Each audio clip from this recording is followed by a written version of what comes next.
how are Anglican churches around the world preparing for the increasing impacts of climate change that are going to be suffered and experienced?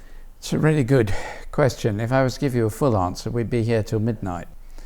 There is a global study and work and organisation led by the Archbishop of Southern Africa, Thabo Makgoba, and in England by the Bishop of Salisbury, Bishop Nick Holtham, which is about understanding the issues, understanding how it affects the poorest, and through the Anglican Alliance seeking to mitigate effects and help them.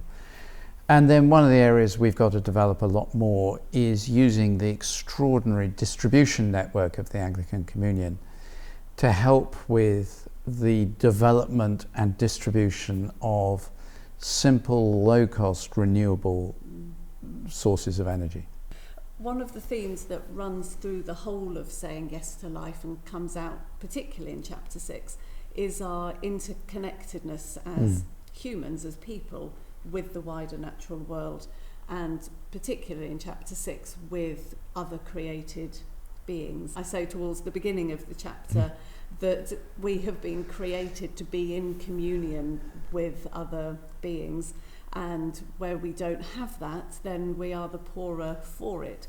Is that something that you can relate to personally?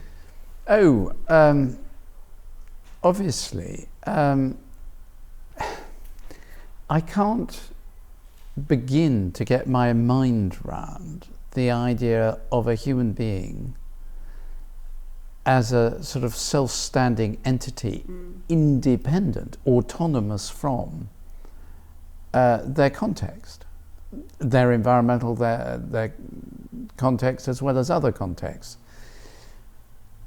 I suppose it's just possible to imagine, but what you're effectively saying is that we could live in an unpainted concrete room and would find deep inner satisfaction from goodness knows what, each other's company.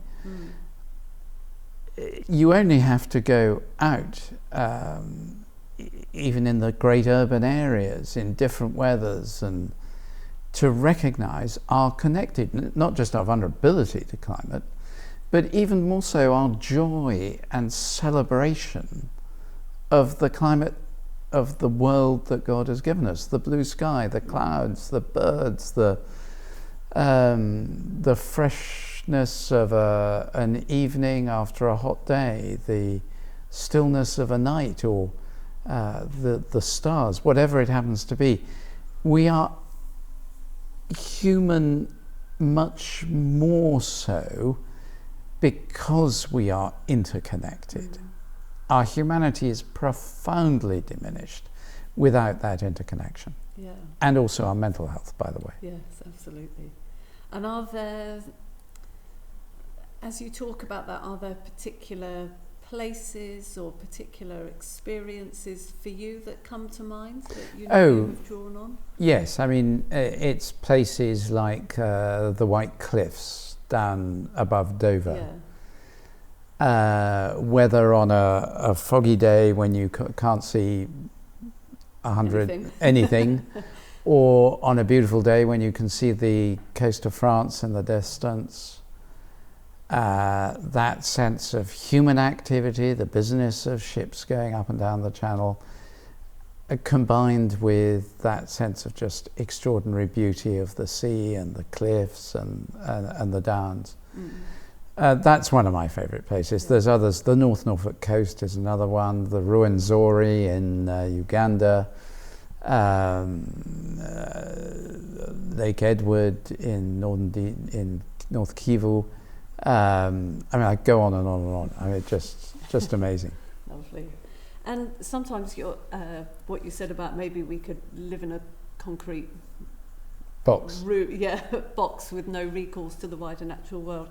I wonder if sometimes we read our Bibles like that, and in the sense that one of the things I've appreciated so much through writing Saying Yes to Life is the fresh discovery of how much all the different aspects, light, water, land, trees, other creatures. The Bible is just full of them, and particularly other creatures. We are accompanied by other creatures all the way through the Bible, and they play an integral part of the redemption story. And yet we tend to read the Bible as if it's only about people. Is that something you struggle with, or how can we broaden our Well, it's very reading easy. of the Bible? You're right. We can create a sort of box around us when reading the scriptures, rather than sitting back, pausing, as you would when eating something absolutely delicious. You don't just bolt it.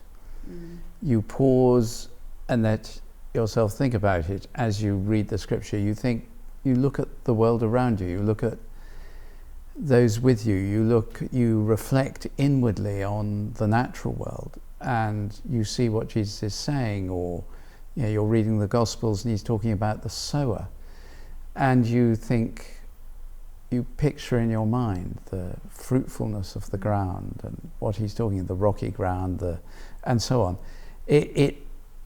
The Bible, there are so many reasons that the Bible is so special.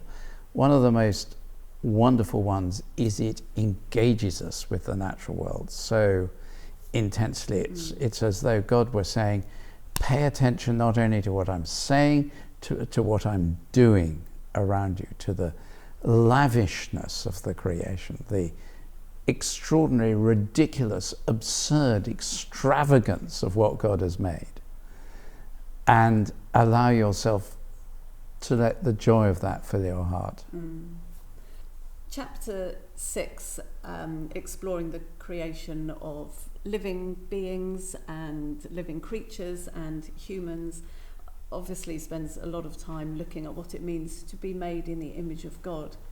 Could you share with us your understanding of that phrase and what it means to you? To be in the image of God. Yeah. I think what it means is that there is, and I think this is a biblical principle, that there is in the whole of creation something that witnesses to the reality of God. And in us, there is something that witnesses to the reality of God, which is constrained in us and misshapen the more we turn in on ourselves and become fascinated by ourselves and not outwards towards God, and is liberated when we look at God. There is that seed, that spark, that light, which we can increasingly snuff out, or which we can allow to burn up brightly. Lovely. Justin, thank you very much for your time. Thank you, Ruth, very, very much. Thank you.